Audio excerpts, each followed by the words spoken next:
Bonjour à tous et à toutes et bienvenue sur Le Bon MJ. Dans cette vidéo, j'ai la chance de pouvoir vous parler, d'être un des premiers à pouvoir vous parler d'un livre qui va bientôt sortir. Il s'agit de La boîte à outils du maître du jeu, édité chez Lapin Marteau. Lapin Marteau que je remercie énormément de m'avoir donné accès au PDF en avance et ils vont m'envoyer le livre donc je suis super content. Alors ce livre, qu'est-ce que c'est, La boîte à outils du maître du jeu? C'est tout simplement un énorme recueil de techniques et de conseils pour les maîtres du jeu. Il fait suite à mener des parties de jeux de rôle et jouer des parties de jeux de rôle et il entre dans une collection qui s'appelle Sortir de l'auberge. Donc ce sont tous des livres qui servent à aider les participants globalement à des parties de jeux de rôle puisqu'il y a un livre qui s'adresse aux joueurs et deux qui s'adressent plus aux MJ. Donc ça vise purement et simplement à aider les participants qui soient débutants ou plus experts, surtout avec ce nouveau livre. Et donc moi c'est une démarche que j'apprécie énormément parce qu'elle s'inscrit, enfin j'essaye de m'inscrire un peu dans cette même conduite. Donc le livre, la boîte à outils, est structuré sous forme de fiches qui présentent toutes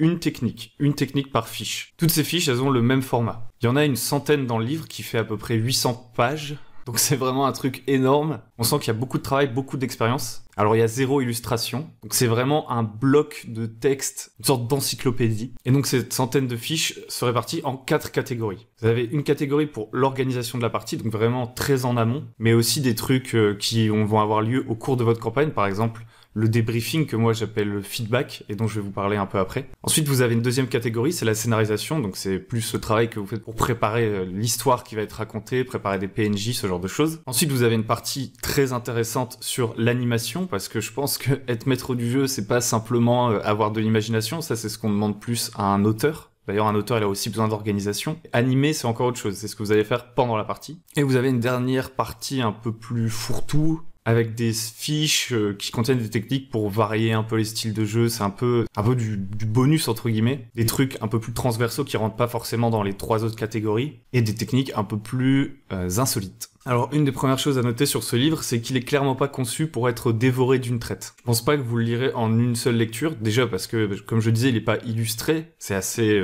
c'est assez terne, c'est un peu académique, je reviendrai là-dessus. Le ton est vraiment neutre, et comme je vous disais, c'est un livre de 800 pages, donc vous allez pas l'emmener partout pour le lire sur la plage, ça va être compliqué. Alors, qu'est-ce que ça signifie? Ça signifie qu'en fait, pour moi, ce livre, c'est plutôt une sorte de livre à consulter, un livre vers lequel vous allez vous tourner après vos parties. C'est pas un livre que je recommanderais de lire avant de commencer à jouer, c'est plutôt un truc où vous allez aller piquer des idées. Alors bien sûr, il y a des gens qui le liront d'une seule traite, mais je pense que c'est plutôt le genre de bouquin que vous allez laisser, je sais pas, à côté de votre lit ou dans votre bibliothèque, que vous allez lire entre deux parties. Parce que finalement, je pense qu'il a 2 grandes missions qu'il remplit plutôt bien. C'est de résoudre des problèmes que vous rencontrez. Et pour avoir des problèmes, je l'ai déjà dit, il faut commencer à jouer. Sinon, c'est juste des problèmes que vous imaginez. Donc vous commencez à jouer, vous vous rendez compte qu'il y a un truc qui s'est pas bien passé. Vous tournez vers le livre et vous essayez de trouver une technique qui va vous permettre de résoudre ce problème. Et sa deuxième mission, je pense, qui réussit peut-être un peu moins bien, à mon avis, c'est d'apporter de la nouveauté à vos parties. Je reviendrai là-dessus sur le fait que pour moi, il réussit un peu moins bien cette mission après. Donc je vous ai dit que c'était structuré sous forme de fiches, des fiches qui ont toutes le même format. Donc pour que vous compreniez mieux, je vais vous expliquer la structure d'une fiche tout simplement. Chaque fiche commence par une présentation. Donc c'est une présentation rapide qui introduit la fiche tout simplement, qui vous explique le concept de la technique. Ensuite vous avez une deuxième partie intitulée « À utiliser de préférence lorsque vous voulez ». Et donc ça, je trouve que c'est très intelligent. Ça vous donne, en gros, les conditions les plus appropriées pour utiliser la fiche et ce qu'elle va vous apporter globalement. Troisième partie C, c'est les variantes, parce qu'on sait très bien que toutes les techniques ne peuvent pas s'appliquer de la même façon à toutes les tables. Enfin, parfois, on peut avoir l'impression qu'il y a des gens qui comprennent pas ça. Mais toutes les tables sont différentes, tous les individus sont différents, donc une technique ne peut pas s'appliquer telle quelle à tout le monde. Et donc, il vous propose une alternative. Il peut pas couvrir toutes les alternatives, mais le livre a vraiment le mérite de vous montrer plusieurs façons d'appliquer cette technique. Ensuite, vous avez une partie D, c'est les mots-clés. C'est tout simplement les mots-clés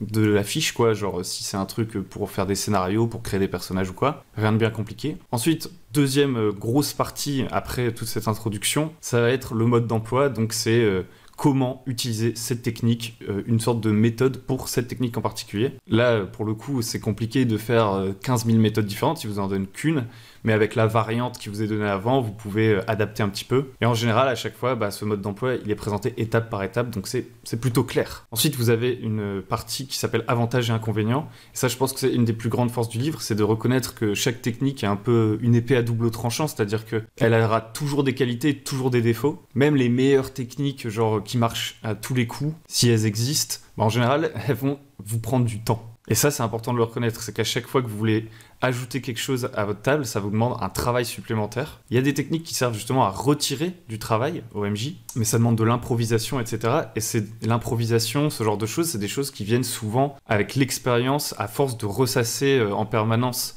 justement des techniques pour les connaître par cœur et que vous ayez pu à vous préparer tout le temps avant de la partie, que vous soyez capable d'improviser. Ensuite, vous avez un exemple. Et ensuite, vous avez les liens avec les articles des recueils précédents, donc de mener des parties de jeux de rôle et jouer des parties de jeux de rôle. Donc cette structure, globalement, personnellement, je la trouve très bien faite parce qu'elle attaque en parlant vraiment de la technique et des problèmes qu'elle résout, ainsi que des problèmes qu'elle peut poser. Et en fait, c'est très pragmatique, donc j'aime bien. Parce que finalement, tous les styles, tous les conseils, toutes les techniques ont leurs qualités et leurs défauts. Souvent, quand vous allez demander des conseils sur des forums, etc., il y a tout le monde qui arrive, il y a du name dropping, on vous donne « Ah, moi, ça marche à ma table, ça marche à ma table ». C'est vraiment pas mal. En général, c'est pas malveillant, tout le monde est là pour vous aider. Mais quand vous avez 15 000 sons de cloche différents, c'est quand même la représentation du fait que chacun a aussi une table différente. Et donc les gens qui viennent vous dire il faut faire comme ça, le reste c'est du pipeau, en général, même s'ils sont pas méchants, ils ont pas raison en fait. Ils ont pas raison parce que ils vous donnent des conseils tirés juste de leur expérience, de leur cas particulier. Et donc ils sont biaisés par leur propre expérience et par les joueurs avec lesquels ils jouent qui ne sont pas les vôtres. Alors est-ce que ça veut dire qu'on devrait tous prendre des pincettes quand on veut donner des conseils? Je ne pense pas. À un moment donné, il faut aussi avoir la parole un peu libérée. Il faut pouvoir tester des trucs. Il faut pas en permanence se dire ah oui mais ça va peut-être pas marcher parce que machin truc. Non. Quand quelqu'un vous donne un conseil qui vous inspire, appliquez-le, voyez ce qui se passe. Et donc c'est là que pour moi le livre ne remplit pas forcément sa mission de vous permettre de varier les plaisirs à votre table, mais c'est lié intrinsèquement à son format de boîte à outils. En général, on a envie d'essayer des trucs parce qu'on voit que quelqu'un le fait et on se dit ah, c'est trop stylé, il faut que je fasse pareil. C'est rarement dans un livre très carré, très structuré que vous allez vous dire la technique A de la page 271 me donne très envie.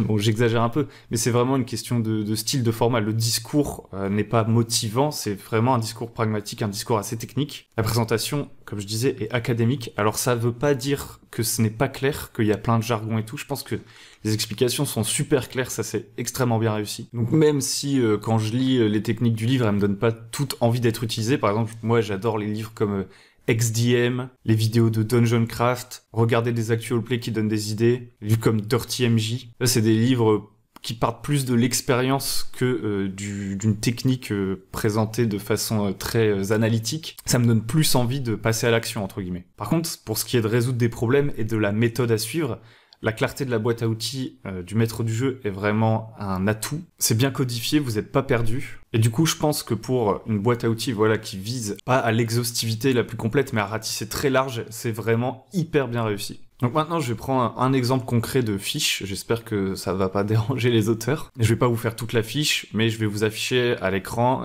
un extrait du PDF pour que vous voyez à quoi ça ressemble à l'intérieur. Donc on va prendre une fiche que j'aime particulièrement, c'est celle du débriefing. Moi, j'appelle ça feedback dans mes vidéos. Et je pense que c'est vraiment la clé de voûte, le truc qui peut modifier votre vision du jeu, vous permettre de résoudre plein de problèmes sans partir dans des techniques plus compliquées. En général, rien qu'avec le débriefing, vous pouvez déjà carrément améliorer vos parties de jeu de rôle. Donc d'abord, sur le débriefing, on a tout simplement la présentation, l'introduction de la fiche. Donc on vous explique tout simplement en quoi ça consiste, grosso modo. Le débriefing, ça permet de discuter du jeu hors du jeu. C'est-à-dire qu'à la fin d'une partie, vous allez demander à tout le monde de rester un petit peu plus longtemps, quitte à vous-même en tant que maître de jeu, essayer de finir un peu avant l'heure, pour demander des retours sur le ressenti de vos joueurs, et vous allez pouvoir aborder tous les sujets, des sujets dans le jeu, mais aussi d'organisation d'ailleurs. Donc ça va vous permettre de savoir ce que pensent les joueurs de votre partie pour vous améliorer, d'éclaircir des points flous dans les règles, de calmer d'éventuels conflits qui ont lieu en jeu, ou qui deviennent personnels, des conflits entre personnages qui se transforment peu à peu en conflits entre joueurs. Vous allez pouvoir mettre un peu les choses à plat en verbalisant les tensions.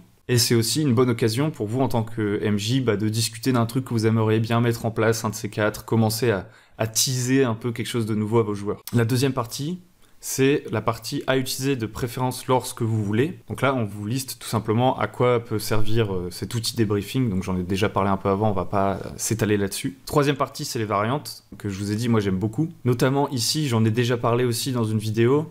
L'idée dans la variante, c'est que vous n'aurez pas toujours le temps de faire un débriefing après votre partie, ou tout simplement que faire un débriefing après votre partie, c'est pas forcément le meilleur moment. Il peut y avoir toujours des biais qui s'appliquent, les biais du groupe. Parce que s'il y a eu des conflits pendant la partie ou qu'il y a un joueur qui est dominant dans votre groupe, pendant le débriefing, il reste d'être dominant aussi et les autres, ils auront peut-être peur de donner leur avis, de lui dire « Ah, tu parles peut-être un peu trop, tu nous empêches de jouer, etc. » Donc l'idée de la variante, c'est de faire aussi des débriefings plus informels à d'autres moments, quand tout le groupe n'est pas là, qu'on n'est pas encore à chaud, on sort pas tout juste d'une partie. Donc, je sais pas, moi, au téléphone, si vous voyez cette personne pour faire du sport entre vos parties, autour d'un verre, peu importe, vous pouvez, au fil d'une conversation un peu plus classique, amener un peu le jeu de rôle sur la table, en parler 10 minutes avec un joueur quand vous êtes seul avec lui pour lui demander des retours. Et peut-être que ça va libérer un peu sa parole et qu'il vous dira « Ah, c'est vrai que moi, pendant la partie de jeu de rôle, je trouve que machin, à chaque fois, il nous interrompt, c'est énervant. » Chose qu'il n'aurait sûrement pas osé vous dire en présence de cette personne.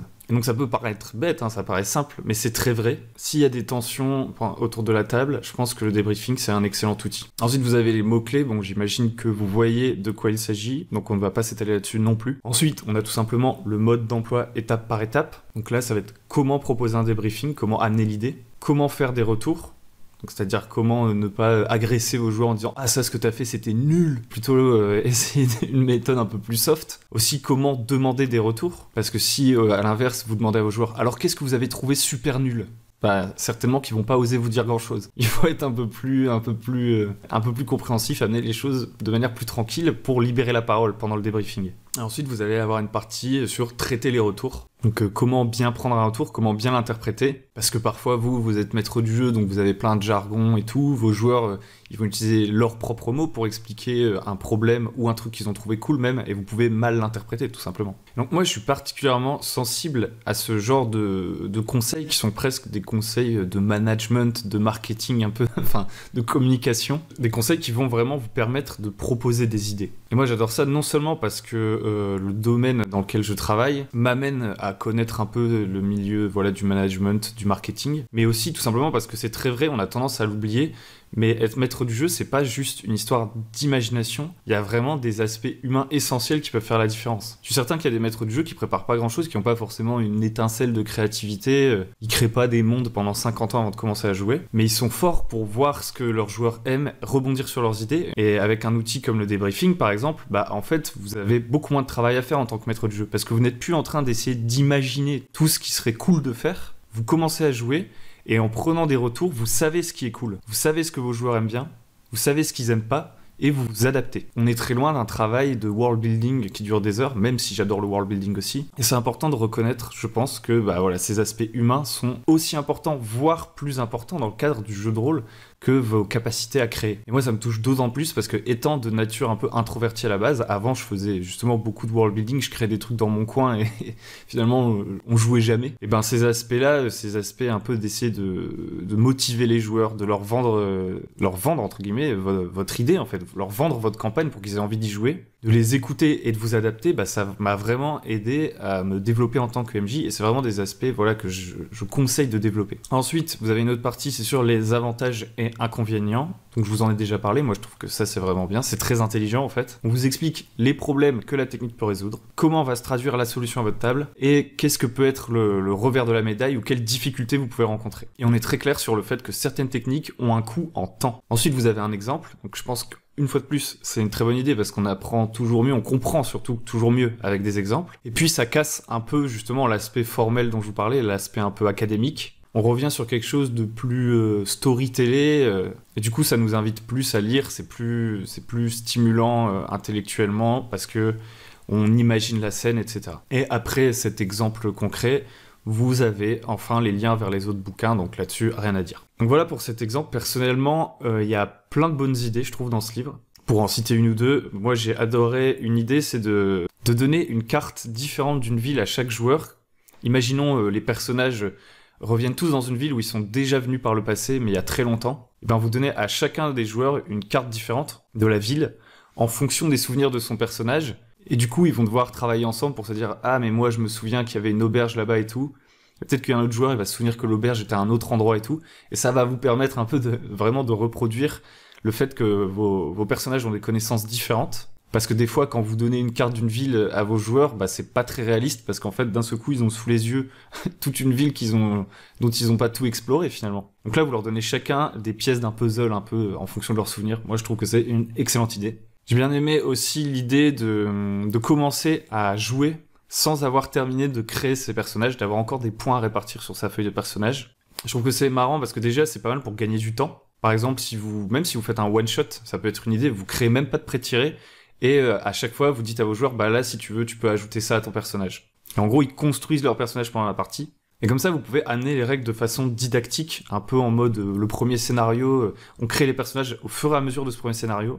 À chaque fois qu'il y a une mécanique qui est demandée, bah on dit, bah voilà, là, normalement, tu vas acheter tel dé et additionner ton bonus de force. Pour l'instant, t'as pas de bonus de force. Est-ce que tu veux être super fort là, maintenant, pour réussir cette action? Et du coup, vous construisez les personnages de manière organique. Et ça m'a un peu fait penser aux jeux vidéo, je sais pas si vous voyez les Elder Scrolls, genre Skyrim, Morrowind, ce genre de jeu. C'est des RPG où à chaque fois vous commencez, vous êtes un prisonnier et vous êtes une page blanche. Et au fur et à mesure d'aller la première demi-heure de jeu, vous avancez et à un moment donné, on vous dit répartissez vos caractéristiques à tel moment parce qu'il y a un personnage qui vous demande d'où est-ce que vous venez.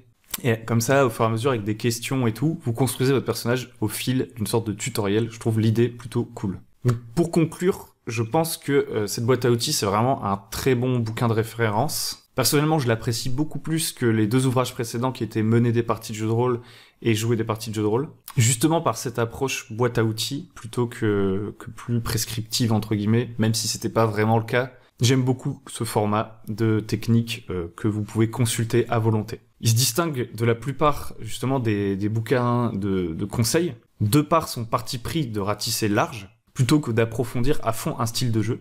Personnellement, je préfère généralement les bouquins justement qui approfondissent un style de jeu. En général, c'est des bouquins plus personnels. C'est par exemple un maître du jeu qui vous donne son bouquin de 150 pages où il vous donne toutes ses techniques. Moi, j'adore ce genre de livre. C'est plus personnel. Je trouve ça plus inspirant. Ça me donne plus envie d'essayer de nouvelles choses. On sent plus le vécu, entre guillemets. Mais ce genre de livre, malheureusement, est trop rare. Et surtout, en français, il n'y a pas beaucoup de livres comme ça, c'est souvent des livres en anglais. Donc une des grandes forces de la boîte à outils, pour moi, c'est déjà qui se différencie de ces livres-là, parce que c'est pas parce que je préfère les livres plus personnels que ça veut dire qu'il faut qu'il y ait que des livres comme ça, évidemment. Et puis je ne veux pas faire de mon cas une généralité. Et en fait, justement, moi, cette boîte à outils, je la vois comme un excellent complément de ces livres-là, parce que, entre guillemets, ils rationalisent plus ce que disent ces maîtres du jeu américains qui écrivent des bouquins. Donc une des grandes forces du livre, c'est la conséquence de ce que je disais juste avant, justement, c'est cette approche très structurée, qui n'a pas d'équivalent. Le travail abattu, je sais pas s'il y a déjà eu un livre qui a été écrit comme ça, mais j'ai des doutes. Et il remplit parfaitement sa mission de vous fournir des techniques et de vous laisser la liberté de le lire comme vous le voulez. Et donc j'ai hâte maintenant que ce livre sorte parce que j'en ai un peu marre avec le confinement, je vous le cache pas, de lire des PDF. J'ai hâte qu'il sorte et que je puisse, tous les soirs lire un petit article. Mais d'un autre côté, j'ai peur qu'il me tombe sur le pied parce que je risque de me fracturer tous les orteils. Si la vidéo vous a plu, n'hésitez pas à la liker, à vous abonner, ça nous aide énormément. Dites-moi dans les commentaires si vous attendiez ce livre, si c'est le genre de truc qui vous intéresse. Ou si au contraire vous trouvez ça complètement naze. Je remercie encore Lapin Marteau de m'avoir fait confiance pour parler de ce livre en avance. Franchement, pour moi, c'est un honneur. Enfin, je m'attendais pas trop à ça. Si vous souhaitez des conseils pour les maîtres du jeu débutants, pour préparer votre première partie de jeu de rôle, vous pouvez vous rendre sur www.lebonmj.com et vous allez trouver notre guide. Un guide qui va vous aider à choisir votre premier jeu de rôle, à préparer votre première partie de jeu de rôle, à vous organiser un petit peu, etc. Si le livre de Lapin Marteau vous intéresse, vous avez juste à chercher dans votre barre de recherche le site de Lapin Marteau. Et c'est ici que notre vidéo se termine, donc je vous dis à très bientôt sur Le Bon MJ.